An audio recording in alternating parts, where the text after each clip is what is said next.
దయచేసి మీ పొండి ఉంటుంది మోగు జీవులు మట్టికి చంపమాకండి. చంపేశారనేది నాకైతే తెలుసు, కానీ వాళ్ళ మీదనే పోట్లాడలేని ఏం చేయలేకపోతున్నా. 5 సంవత్సరాల క్రితం కూడా అలాగే వచ్చి మన తానంగా చికెన్లో మందు పెట్టి చంపేశారు వాళ్ళు. వాళ్ళకి పొరుగుబడి ఉంది.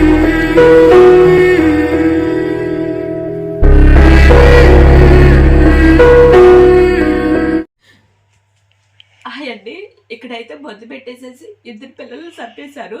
సగం పిల్లల్ని మీరు వీడియోలో చూస్తూనే ఉంటారు. ఆ రోడ్డు వైపు వెళ్తే అక్కడ చంపేస్తారు. ఎవరు చంపేశారు అనేది నాకైతే తెలుసు, కానీ వాళ్ళ మీదనే పోట్లాడలేని ఏం చేయలేకపోతున్నా. అసలుకి నా పరిస్థితి అలా ఉంది. ఎవరైనా హెల్ప్ చేయాలి అనుకున్న వాళ్ళైతే నాకు విజయవాడ దగ్గర ఎప్పుడే పట్టుబండి వచ్చి హెల్ప్ చేయొచ్చు. పిల్లల్ని చంపేస్తున్నారు. ఆ రోడ్లోకి వెళ్ళా కూడా చంపేస్తున్నారు. నేను ఎదురు తిరిగి వాళ్ళ మీద పోట్లాడలేకపోతున్నా. ఇప్పటికి నాకు తెలిసి 5 సంవత్సరాల క్రితం కూడా అలాగే వచ్చి మన తానంగా చికెన్లో మందు పెట్టి చంపేశారు వాళ్ళు. వాళ్ళకి పొరుగుబడి ఉంది, అందుకని వాళ్ళు నన్ను ఇలాగ చేస్తున్నారేమో అనిపిస్తుంది. సకాపి పిల్లలండి 2 చంపేశారు. మీరు బ్లాక్ అమ్మని ఒకటి నేను వీడియోలో కూడా మీరు చూసి ఉంటారు. బ్లాక్ అమ్మను కూడా అవును మొన్న ఎమర్జెన్సీ కింద కాస్త ఇదైపోయిందని చెప్పి నేను ఆమెకి పాలు వచ్చి నేను టాబ్లెట్లు వేసి నేను మీరు అది కూడా చూసాను. నేను క్రీమ్ రాసాను నేను బట్టల్లో ఉంటే. ఆ పిల్లని కూడా మందు పెట్టి చంపేశారు. అంటే వాళ్ళు రోడ్డు వైపు వెళ్తే వాళ్ళు చంపేస్తారు. అక్కడ ఇంకొకడు ముసలోడు కూడా ఉన్నాడు. వాడినైతే మళ్ళీ కంపల్సరీగా నేను వీడియో చేస్తా. వాడి పాత్ర సగం పాత్ర వాడితే ఉంది. నాకు కన్ఫర్మ్గా వాడు ఎందుకంటే చంపేస్తానని చెప్పేసి ప్రతిసారి గొడవలు పట్టుకొని తిరుగుతానే ఉంటాడు. వాడైతే కనపడతా నాకు వీడియో చేస్తాను నేను కంపల్సరీగా. ఇంకొకళ్ళు వచ్చేసి ఆ రోడ్లో వాళ్ళనే నేను చెప్తాను. నేను మీకు పేర్లు కూడా నేను చెప్పలేను, ఎందుకంటే వాళ్ళతో మేము యాగలేము కాబట్టి. అంటే వాళ్ళు దేనికైనా సిద్ధంగా ఉన్నారేమో అనిపిస్తుంది. నిండు ప్రాణాలు తీశారండి మందు పెట్టేసి. ఆవిడ పక్క కూడా పిల్ల తల్లు కూడా కనపడట్లేదు. ఇంకా ఇలాగే చేస్తున్నారేమో అనిపిస్తుంది. మరి ఇక్కడ వాళ్ళు ఎవరు ఏం పట్టించుకోవట్లేదు. అంటే మోగు చెవులే కదా ఏముందులే వాళ్ళే చచ్చిపోతారు అన్నట్టుగా మందులు పెడుతున్నారు. అసలు వాళ్ళు ఏం పాపం చేశారండి మీకు చంపడానికి?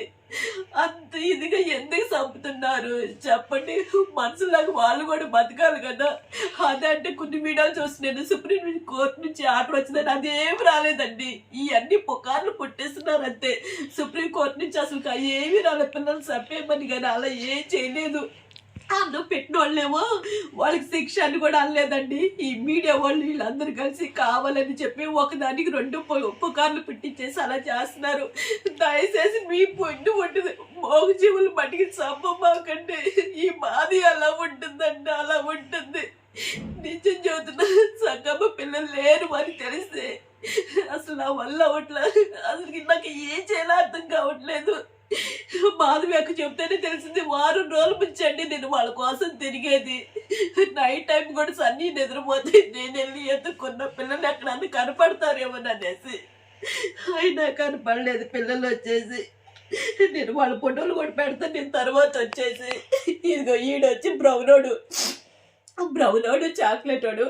వాళ్ళు ఏ టైం అయినా సరే నేను ఎత్తుకొని పెడతాను.